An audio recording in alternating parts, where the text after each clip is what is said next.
We are all writers now. Whether you want to write a book or a blog or better text messages or emails, I want to help you with a free ebook called 11 Ways to Write Better. You can find that at theminimalists.com/resources. Enjoy. The Minimalists. My daughter is somewhat of a hoarder. What are some of the scientific theories regarding hoarding? How can I get her to see that she doesn't need all that stuff? She sees everything as a sentimental treasure. Our things have sentimental value only because we have imparted sentimentality onto them, right? Yeah. And there's a reason that, Ryan, if you have so I have a hat box of my mother's, right? Mm-hmm. It's I think it's the one sentimental item I still have of hers besides photographs, which are being stored digitally now, right? And so I have this hat box of hers, and that is a sentimental item to me. But sentimentality is highly perspectival. Yeah. So much so that box is not sentimental to anyone else unless I were to give it to a hoarder. Then it might be sentimental to them because it's easy for a hoarder to impart sentiment onto anything.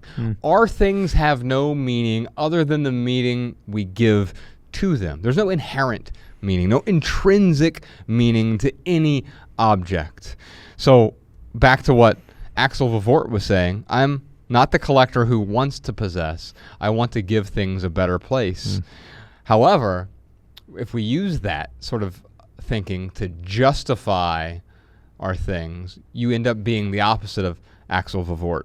Axel is, even though he's a maximalist to some extent, the objects he has are beautiful. It looks like a museum in his house. A slightly cluttered museum, but a museum nonetheless. Yeah. And I found that these hoards actually take away. I went out to the Ames house, the case study house. I think it's number 8 or number 9. Yeah.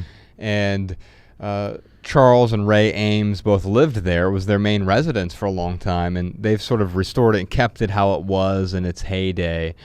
But they kept it how it was after its heyday as well. After Charles died, she lived there for an extended period, and she started collecting a bunch of objects. And they were beautiful objects, but here's the thing about beautiful objects. When you just place them all into a pile, it's like, imagine if you had a landfill, Ryan, with beautiful objects. Right. It's still a trash heap. Yeah, it's still a landfill. Right. Right. And some of the trash might be less dirty than other pieces of trash. I heard someone talk about this recently, but I think it was Kapil Gupta, and he was talking about thoughts, though. Someone asked him, well, don't you ever have negative thoughts? He's like, well, negative, positive doesn't matter. All thoughts are garbage. So you go to a landfill, there's some garbage that's cleaner than other garbage. It doesn't mean it's not garbage.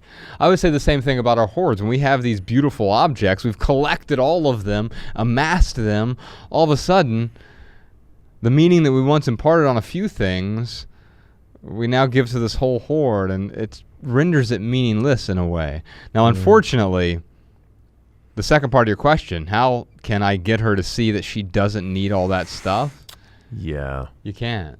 Yeah. And that's, we've been doing this for it's over 10 years at this point. Yeah. And we still haven't found that answer. How do you convince someone else that they need to be a minimalist? Yes. I mean, because it's not about convincing. It's about offering help when one asks for help, and it's about showing them the benefits in your own life. But there's nothing that you can tell your daughter to get her to see that she doesn't need all that stuff.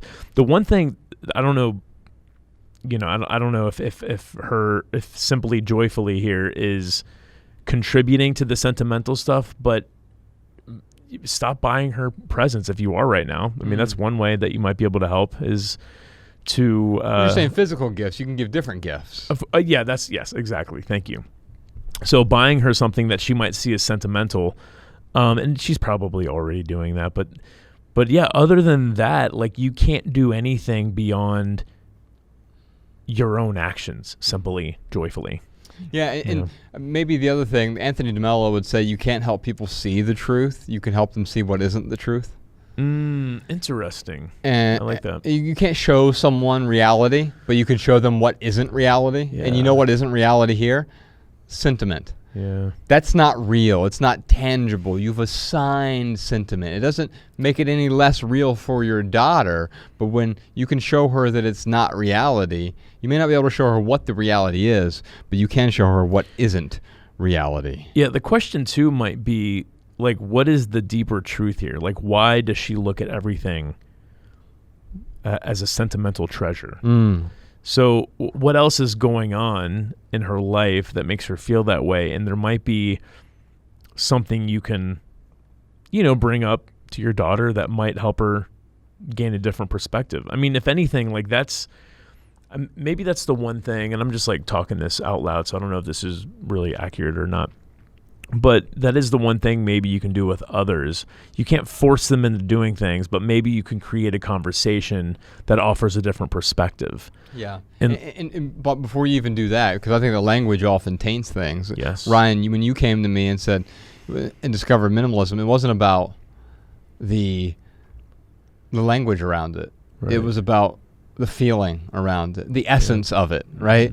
And so, yes, you can get to the essence, but you can almost never get to the essence with language. I think about it this way: if you get onto Montana, one of the most beautiful places you could be, right? Yeah, absolutely. You get on a Greyhound bus there, and they draw all the shades, right? Yeah.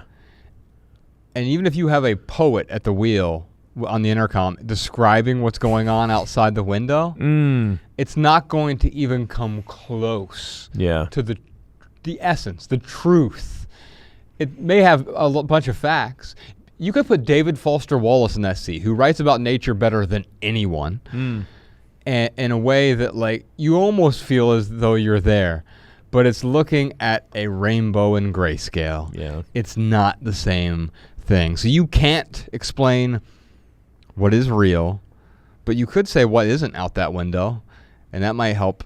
That might help them understand. And as you said, that may make way for the conversation so that you can talk about some of your own experiences that you've gone through.